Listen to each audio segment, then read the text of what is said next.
And welcome everyone for week 1, part 3 of our exciting campaign.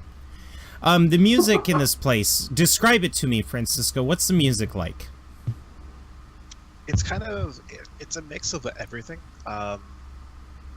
It's like I feel like in the future there's a lot more electronic music just around, so it's probably right. like more like a light trancey EDM that's kind of in the background. Yeah, like maybe if it were classical EDM, like electronic violins and stuff. Yeah, kind of like that. It's like it's a lot more like it's refined. It has a lot of tones of like Baroque masters, but it definitely has like a trance feel to it. Let's say that it definitely has a dance feel. Like there are people dancing, but in the background there is an Oriental woman dressed in a geisha outfit, but it's like modern geisha, so she kind of looks like Harley Quinn.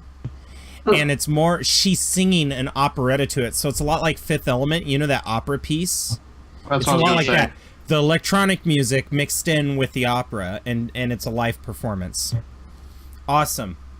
Leo, what are they serving for food? I'd imagine that it's not the type of place that would be walking around with like hors d'oeuvres or anything, but maybe there's multiple different I don't want to say booths, but places you can walk up to get different styles of food. Yeah, so it's more localized. Like there is a shrimp stand, but you know, shrimp isn't something this place gets all the time. And none of these animals look like Earth animals either. So there's some people in the corner ordering from a stand, and you see them take chopsticks and reach into a metal container and pull out what looks like a small gray octopus, and then they slurp the entire thing up, and they burst the body in their mouth with one bite. They're like, and it fills their mouth up with gravy, and then they swallow it. And everybody's talking. Some of them are like, oh, wiping it off their lip. You look over, there's a place that's selling fried foods. So there's a lot of steam and fry grease condensating on the window above them. And by the way, in this observatory, what you guys can see is all of these floating platforms are built with cities of industry on them and nightclubs and things like that. But there's also a different segregation of living. You've got the inside of the places that looks more bustling with business and some of the people who are wealthier, and then the outskirts of these platform cities that are floating on these giant rocks are where the miners live, the miners that go down to the molten core. There's even vessels that you see coming down back and forth from the surface. So access to the surface is not impossible, it's just toxic to your health. There's actually signs everywhere going, remember, don't wander on the surface without protective gear. And of course it's got the Skrillex, the Russian Skrillex, it looks like a big warning sign. And then it shows a guy with bubbling skin, like a stick figure, and then a red X through him, and then a guy in a hazard suit holding his thumbs up, and it's got a green check mark next to it, just in case you don't speak the language. And yeah, so that's what the outside looks like, you know, kind of not Coruscant-like. Very much a dirtier, grungier place. As you guys have described before, the buildings look like they're of good technology, but there's some sort of grime on them. So maybe on the observatory there's like a green moss that is kind of covering it, and now that Tsang is here, he's paid a team to come out and clean them. So there's like a window cleaners on some of the panels, scraping this grunge off with a cleaner. But all the buildings look like a dingy battleship gray. So it makes the lights from some of the places, including the strip club, really stand out. It's at this point that you do notice that there are guards that do walk the perimeter of the glass up top, and they're armed with sniper rifles and binoculars, and they overlook the city. And these guards are working with the embassy, not the actual planetary defense. All right, cool. How about you, Alashrad? What's something else that's going on in this observatory that makes it pretty unique?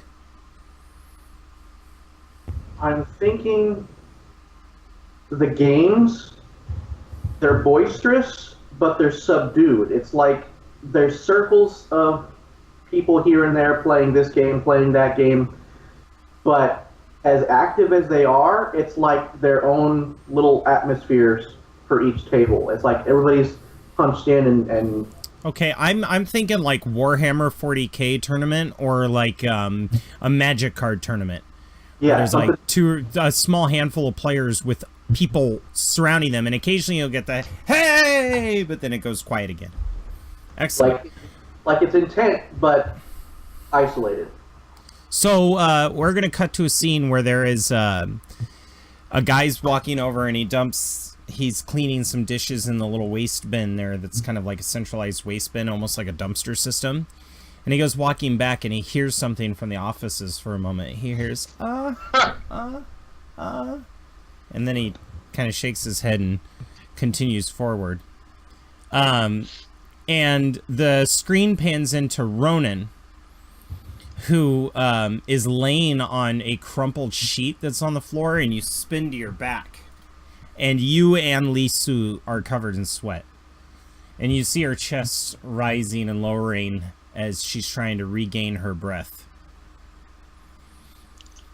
I'll just kind of lay out and kind of roll to my side, but then stop because it hurts from... I'm realizing I just rolled onto the side with my knife wound, so I'm like... Roll a physical save. Yeah, there we go.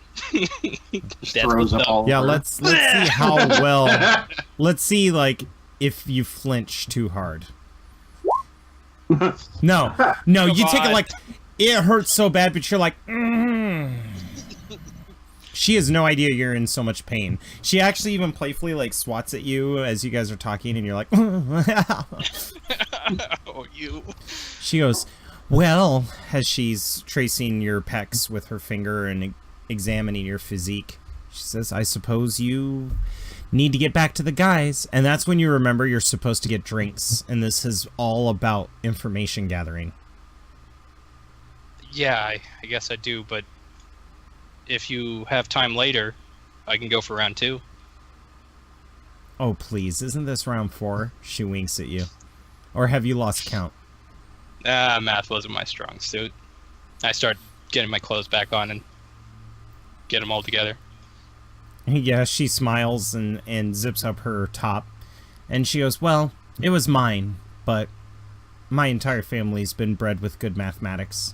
She's being serious, by the way. No, I'm sorry. You just broke up, sorry. Oh, sorry.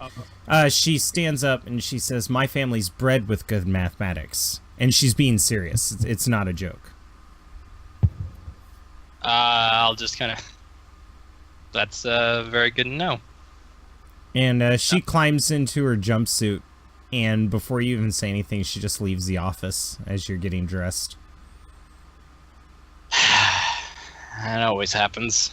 I'll finish up, try to make sure I'm right. All right, and then go. Now, would anyone notice that he hasn't come back for like 15, 20 minutes? Okay, as you Yeah. step out of the room, all 3 of them are standing there leaning on the wall. Like they just watched Lee Su walk out, and then you walk out adjusting your top, and you look at them, and they're just like... I just go find a table, all right? I'm getting the drinks. It's not all you're getting. Shut. That's 2 glasses of wine this time, and I turn around and walk away.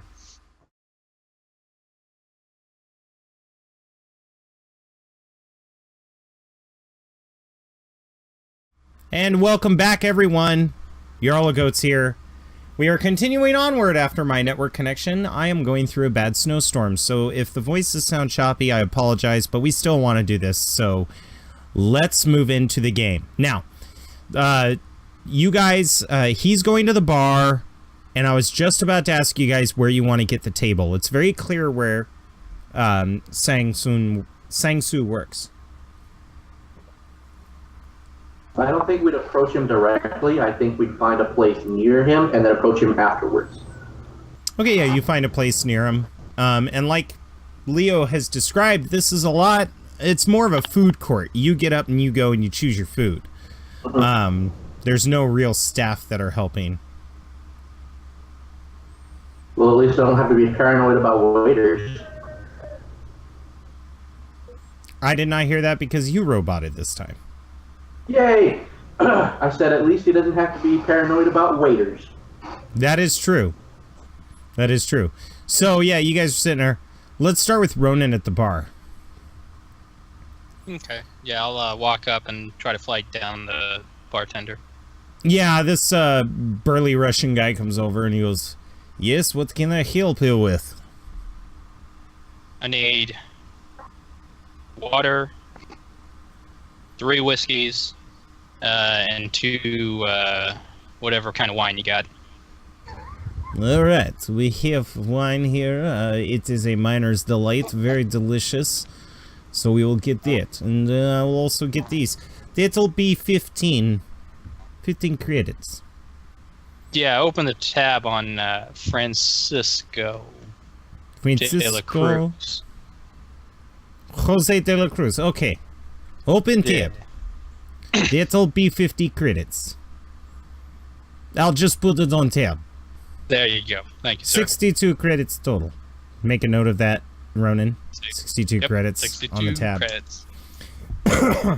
Yeah, and immediately, as soon as he's done taking the order, he hits a few buttons on a little tablet data slab device, and these little conveyor belts come out with the glasses, and then robotic hands draw the glasses over to the beverages that you want and start filling them up. And then he goes around and puts them on a plate and hands them to you, kind of like McDonald's. Yep, and I'll take it, nod, and start heading back to the guys. Yeah, as you're heading out, you see they've sat themselves at a table near the windows that is close to Tsang. The opera music is hitting this climax in its rise, so it's really a lot of vocals, a lot of instrumentation. If anybody likes music, I would imagine you guys would be like, wow, this is a really good performance.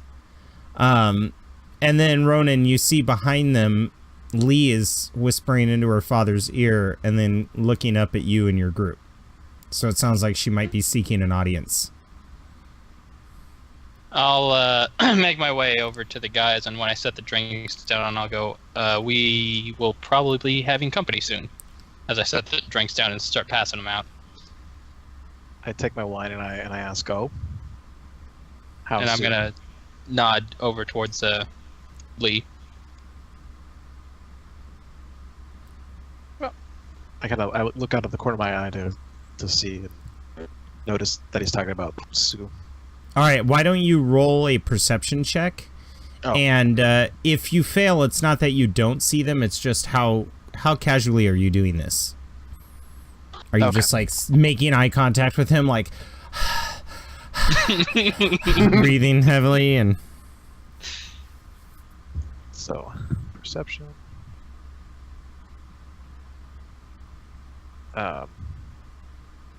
Charisma? Yeah, this would be a charisma or maybe a wisdom, like you're trying to be a little cunning.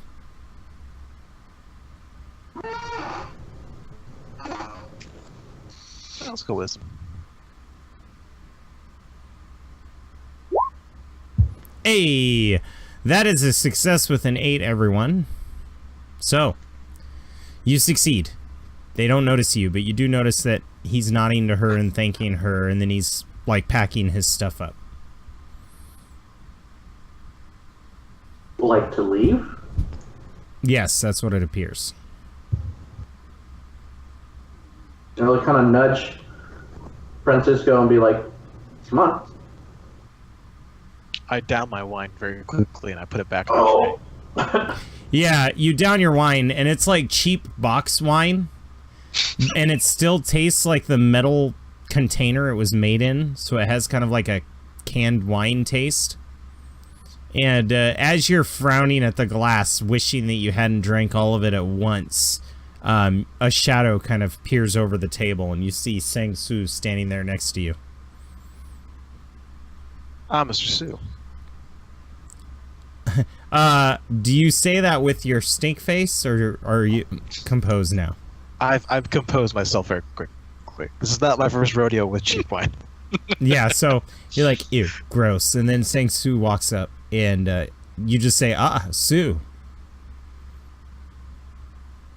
I'll kind of elbow him, like, and I bow. Yeah, you stand up and you bow. There you go. He bows back, and he says, "May I have a seat, fellas?" Of course, and I let him have my chair, and I pull up another. And he sits down. He says, I've arranged a meeting for you all with my business associates. We want to get you up and going and offer to sell you a ship. That quick? What was that? That quickly?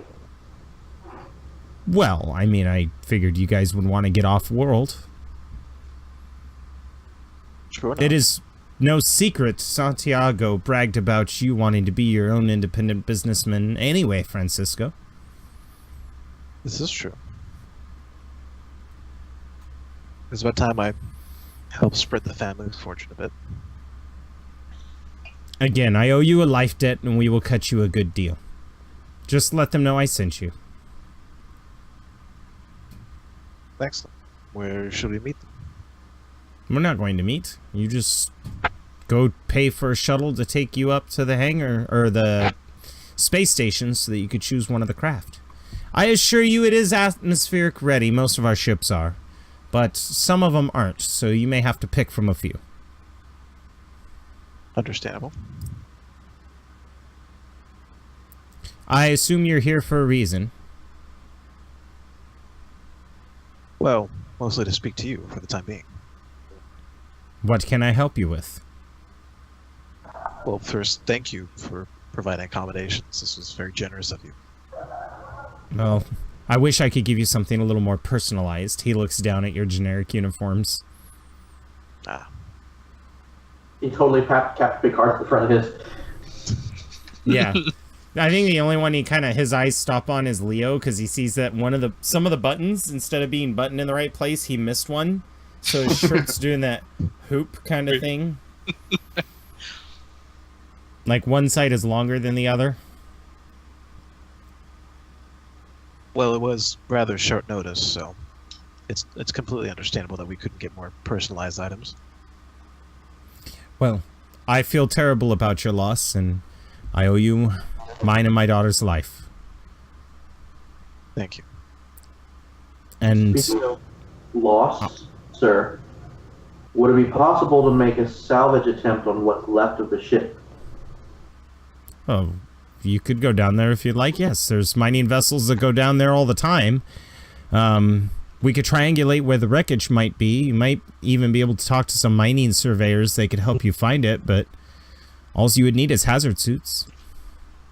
Would you recommend it, or would you recommend we avoid it? Oh, definitely.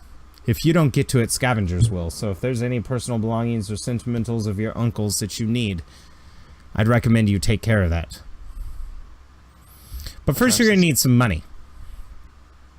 Hazard suits are not cheap. I can muster up 4 hazard suits, but there's, depending on where you're going, you can easily lose them, so I can't justify just outright giving them to you. I would shaft the business owners that work for me. But I could probably get you a hazard suit for 500 credits a piece. He's kind of clear his throat and adjust his attire a little bit. Unfortunately, most of the hazard suits that are here belong to the Union, so the price on this planet for hazard suits is quite high. Especially since technically it's against the law, because the law enforcement doesn't want you to roam the planet. But, like I said, if there's something sentimental, you're going to want to go down there. Unless you could find somebody who's in charge of the mining guilds, and maybe they can let you borrow some of theirs. Or lease them. Or we could agree to sell what we find that we don't need to whoever takes us down. Right. And if you're looking for a ride, I could think of a man who owes you one so that you wouldn't have to pay the miners. Boris Petrovich. And then immediately you guys have a flashback of the hardened Russian that was speaking with Santiago on that fateful day that the ship went down. Would it be impolitic of us to ask such a favor? I don't think so. He's kind of look over at Francisco. He's a hard but reasonable man, but I also know that your uncle's dealings with him, he dealt with that company more than he dealt with anybody else. Him and Boris were close. That's why they picked this planet as a meeting place. This is true. It's a good suggestion, Mr. Sue. I think we'll probably take you up on that. As for where he's located, I have no idea. He's a very paranoid man and doesn't stay in one place. His embassies are strictly used for guests, and he never goes to them. I feel safer here, personally. Do you have any indication where we might find him? Even just a cold lead? I don't know. If you recently survived a shipwreck like that, where would you want to go? Strip club. He kind of looks over at Leo like, "Aw, diplomat would never go there." And he's like, "Well, I guess that's one place to look." Flex like he was about to head slap, but then he remembered where he's standing and just goes back to Like, I guess you could look there. I mean, if you guys are free to go to the strip club, you don't need to come up with excuses. That's not what... Forgive my associate. Oh, all is forgiven. He kind of lowers his head in a bow towards Leo. Leo bows back. When Leo, I need you to roll me a luck save, because you're kind of oblivious. Or a perception roll. Your choice. Would that be a perception wisdom, or...? Yeah. This is a common sense kind of thing. I'll do a luck save, then. Yeah, I thought you might. Oh, well. Alright. Well, you bow down to him. A, it's a little sarcastic. And B, your hair goes bloop right into your beer. And when you lift up, your uniform gets wet a little bit. It's fine. It's just hair. Just hair. It's okay. You flick it back? I need you to roll a luck save. He's gonna splash him with it. Oh, so it doesn't splash him in the face as you whip your hair back. And it actually, when you smooth it out, it actually looks like a very casual, classy, charismatic way out of an embarrassing situation. So, Tsang Su will remember this. Pops up on your screen. All right, well, do you need anything else? There's one other matter that I wish to discuss. Of course. How long did you know? Know about what? You know what I'm talking about. You watch the news. Yes. It's a topic that's been on your uncle's mind, and he's only spoken to it with a few of his closest friends.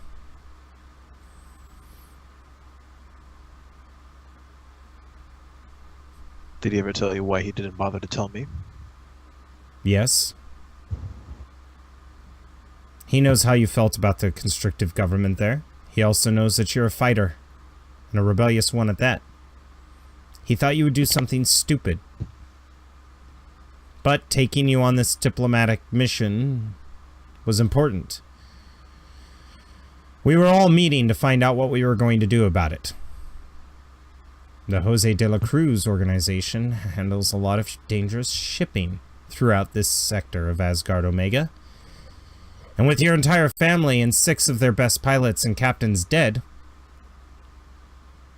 well, that pretty much puts your organization on its knees and bankrupt.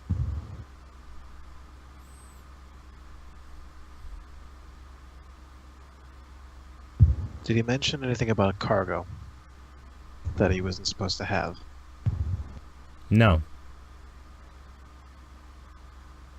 Now, Well, at any time, if you okay. guys think there's information there that he may be hiding, or if you want to try to gain more information, you can also supplement role-playing with rolls. I will try a perception check to see if he's... Let's check something real quick. Is that the... sorry. The only, like, sense motive kind of roll you've got? Because business is a good one. But I'm untrained in business. That's true. He's used to observing people and figuring out what's coming next. Yeah, why don't you go ahead then and I think you could use that. I think you could use security. Okay. Can I use a tactics roll just to see if he's using like a tactic of like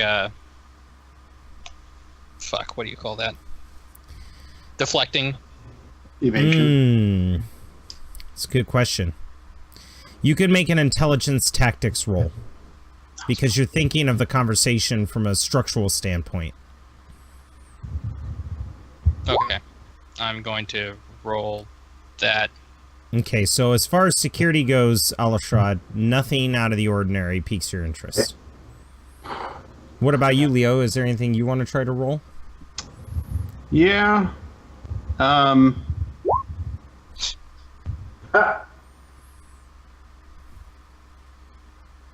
Wow. You rolled a 1. Well, I have dice. very bad intelligence. Yeah. I thought my tactics would work. I guess just a straight old perception. Yeah, you could do a perception. Like, you guys aren't, like, whispering in each other's ears, like, he's lying to us. So this is something I would allow you all to do individually. Yeah. And that would be intelligence? Or is that wisdom, actually? Ronan, didn't you have... Is it you who has high business? Does anyone here have high business? No, I have... Okay. That's why I use tactics, because that was my highest thing. Okay. May I use a persuade to try and ask him to be more... Yes, you could be like, come on, there's got to be more to it than that, and you could definitely use a persuasion. Okay. And why don't Leo? Why doesn't Leo roll his check first, and then we'll have you do your persuade? Oh, yeah. Okay, so perception, and were we thinking intelligence or wisdom on that one? I think you're intelligently trying. You're taking what he says and his mannerisms. This isn't something that's common sense. This is something that takes training. Okay. Bingo. Leo, he is telling the truth. He has no idea about anything that was being shipped or smuggled, or any item he may have had. Azel, why don't you roll a persuasion?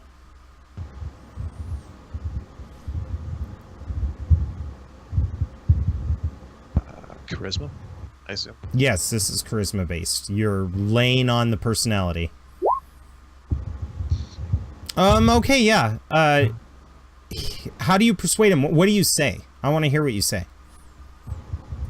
Senor Su, if I am to rebuild my company's organization, I need to know absolutely everything, and I mean everything, that my uncle told you. Listen, I'm telling you the truth. I knew of no shipment or item or cargo. The only reason why I am there is because I oftentimes am the one who sells ships to the people that he expands business to. Now, as far as particular goods in the region were concerned, that would be Boris. He had an interest in getting some more mining equipment and ships to this planet. If there was anything being transported, I would imagine it would be under his care. Well, there was Sylvester. Sylvester? Yes. Sylvester's a marshal that boarded the ship, traveling with the dignitaries, but he kept his identity quiet. Was he with the mercenaries? No, he says he was actually looking for someone in particular. Hang on one moment. The cat at my desk is meowing, and I have to go kick it so that we can continue this meeting privately. Yeah. Meow. Hey, kitty. Come here, Nick. Come here, you little fucker.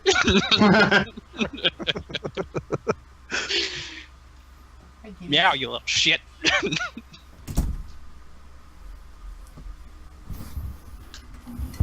Just throw him in the fryer with the others. Oh, sorry. Kitchen staff. No, I open the door. One cat goes out. 3 cats go in. 2 other cats are down the hallway staring at me. One of them's standing on the cat perch, just angry. I'm like, yep, all 8 cats in the house because of the weather. Awesome. It's chicken, not cat, I swear. When he says Sylvester... Well, we named the cat Chicken. when he says Sylvester, do I know Sylvester through my days? Why don't you wear a culture homeworld? Roll a culture homeworld. Roll where? What? You're wearing it. You're like. I don't know if it goes very well. All right. I don't know. You seem very closed at first. This would probably be wisdom based because it's what you just know. If you want to know particularly, if you know of a Sylvester, then that would be intelligence based. I'll do a wisdom one because. Yeah, you're just doing a basic. Oh, in my homeworld. Nailed it. Yes, Sylvester is the marshal who is assigned to assigning new marshals. Which only happens when a master dies and the apprentice is about to get promoted. Right when he says that and I realize, I kind of lean very aggressively forward in my chair and look at him. Do you know where this Sylvester is? No, he didn't clock in at any of the embassies, but he was traveling as a dignitary. He was very quiet. He was standing next to that guy when he broke the ice swan, and he points over to Leo. And I'm going to kind of sit back in my chair and try to remember if I remember seeing him.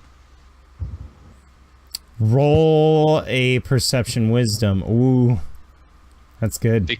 Because I was standing there. Leo, you could do that too. Yeah. Yeah. And actually, everybody here can do it because even Alashrad was like, "What the fuck are you doing, Leo?" Nailed it, Ronan. Nailed it, Leo.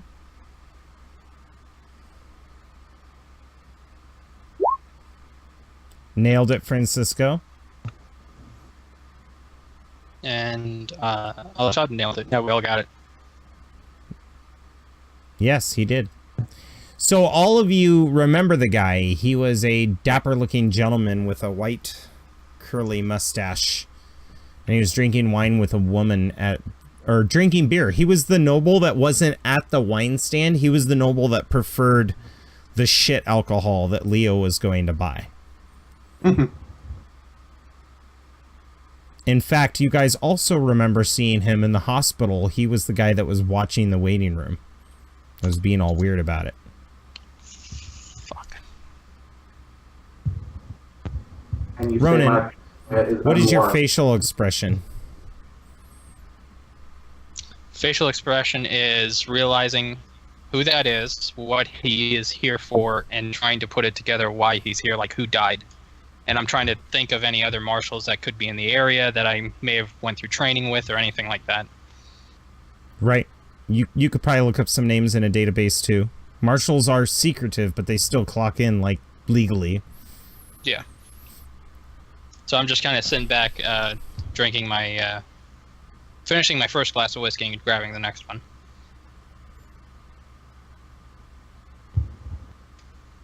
All right. Is there anything else I can help you with? I'm a very busy man. Not for now, I believe. Remember, I'll sell you the hazard suits for 2,000, or you can speak with Boris, but at some point when you're ready to go and get a ship, just know that they'll take good care of you and they won't monkey you around. Thank you, Mr. Suk. And I bow.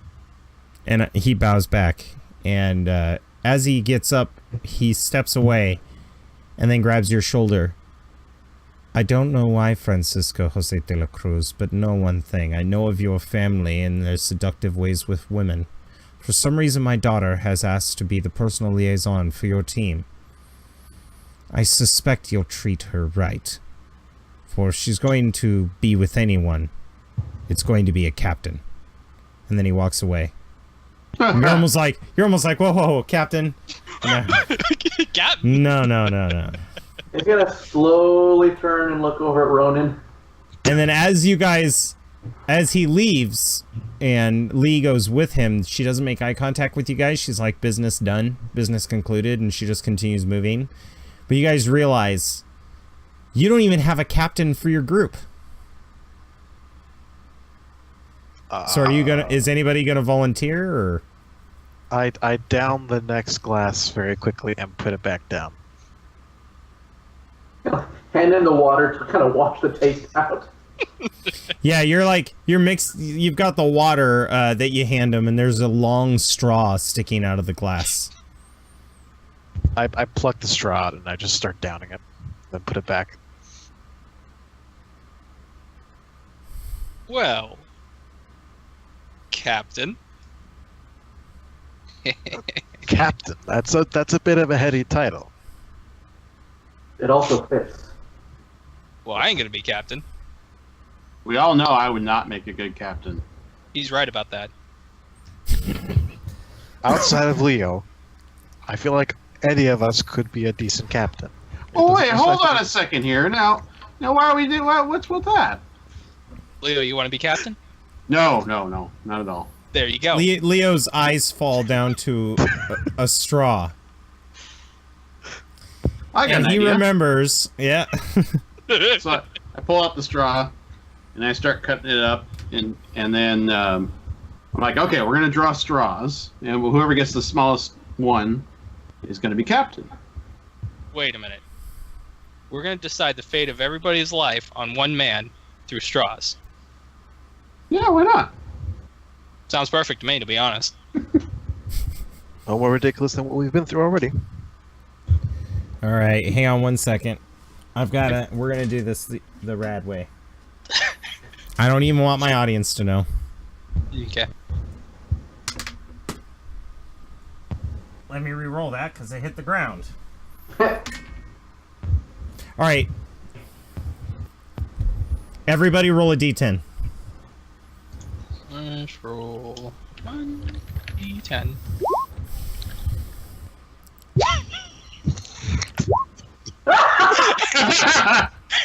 Zell, you can keep your roll, but Adian and Max need to re-roll theirs. Just push the up arrow and then hit enter again. Uh-huh. Excellent.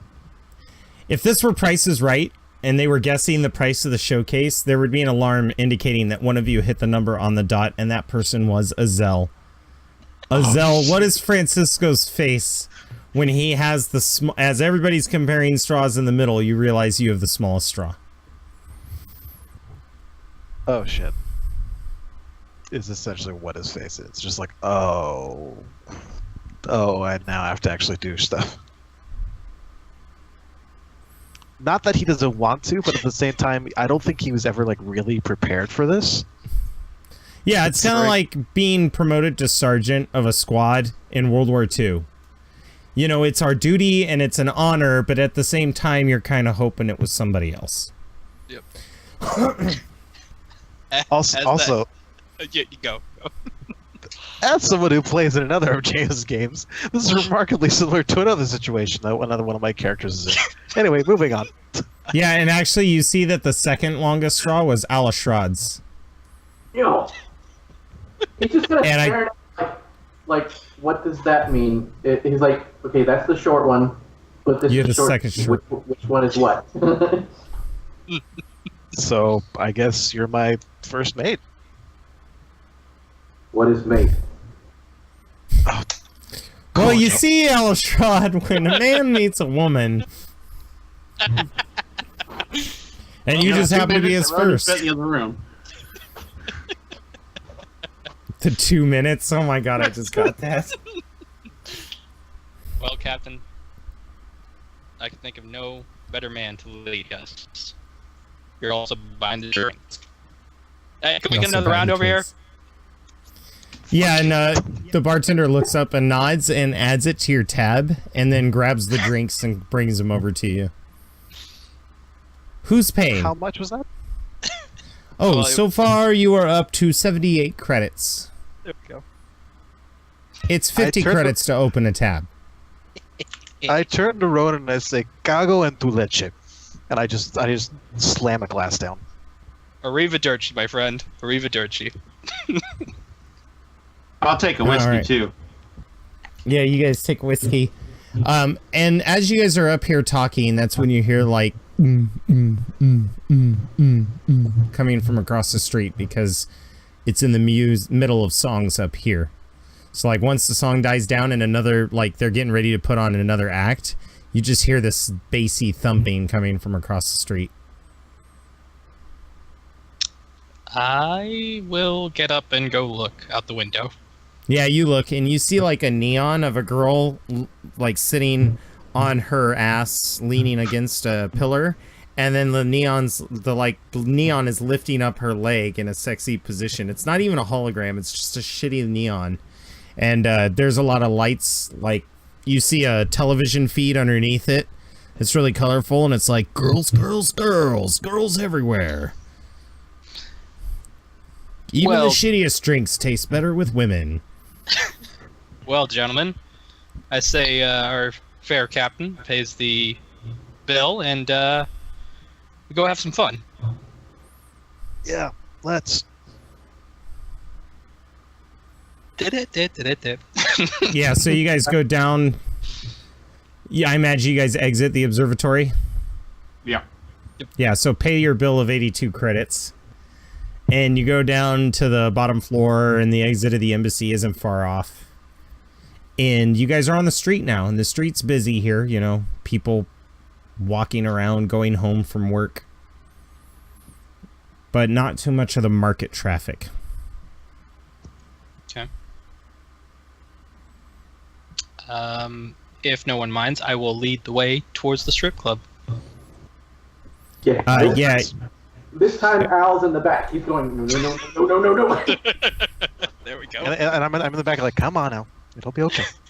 Yeah, you know, there's a few people crossing the street. Ronan, as you're leading the way, you're kind of making haste, but you're not like... It's almost like the kid who's trying to be well-behaved, who's walking from the parking lot to Toys R Us. So your pace is a little faster than your parents, you know what I'm saying? But you're still staying close so you don't get into trouble. So the party is keeping up, but you're definitely leading them. And you bump into this guy who's wearing a mask and a black, like, it almost looks like a monk's garb from the medieval ages, but it's black. And the mask is a rebreather, and it goes, "Hey!" Sorry, you got in the way. And he leaves. And it looks like he may have dropped something behind. I'm going to lean down and inspect it. Yeah, it's like a moisture-proof envelope, and it's full of, like, it's got something in it. Feels like a packet, or maybe even a wallet. I'll pocket it for right now. You have no pockets. Oh yeah, I got the uniform. I got my utility belt.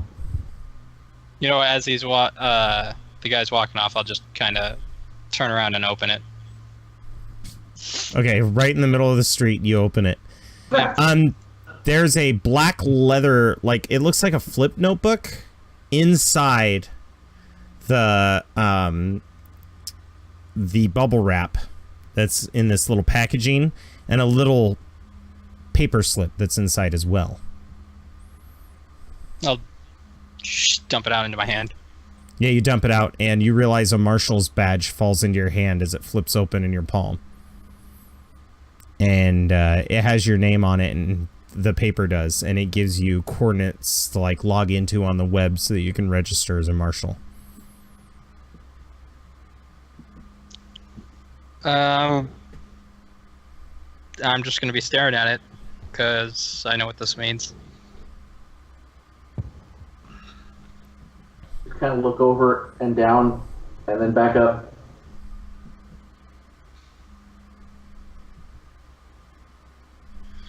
I gotta get to a data slab. I'm sure there's one inside. Would there be one inside the strip club? Probably, yeah. I mean, you need to access your bank funds.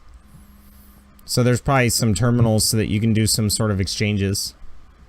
Okay. Yeah, I'm going to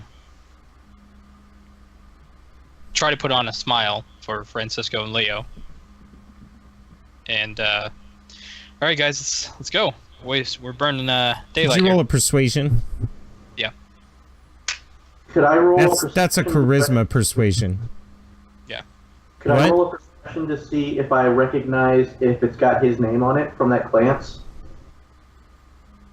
Perception, I think perception intelligence, because you're trying to read.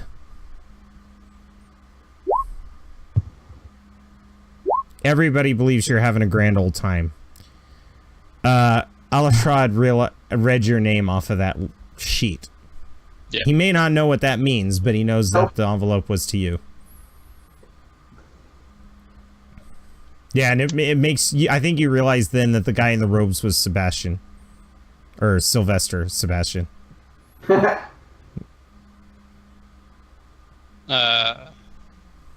Is he far away now? Yeah, he's disappeared in the crowd. Okay. This does mean... I will tell you, though, in character, you would know this means you can go get your pistol. You're now a sector law enforcement agent. Yep. I'm gonna wait until I get all the facts, and then I'll tell the team. Not a problem. You guys walk up to the strip joint, and it's called the Crimson Nip Nibblers. Alright, Crimson Nip Nibblers. Nibblers. Wow, I wasn't apprehensive before, I am now. And as you get up to the entrance, there are two women painted in crimson body paint wearing a crimson bikini, or gold bikini, and they're like beckoning you guys in. They're like pointing to men in the crowd, being like... And almost like an old style movie theater, there's a guy in the front who looks like he's taking tickets. I'll, trying to keep up my facade. I'll walk up, ladies. Me and my, friends want to have Don't talk to the advertisements, please. They're in a glass case. Like... Oh, okay. Then I'll walk up to the guy. How much to get in? Oh, it's free to get in. It just costs money to do anything in there, so... Hope your wallet is heavy. His is. Come on, gentlemen. Let's go. He says, and he slides forward a little biometrics unit. Everybody who goes in needs to drop off a fingerprint.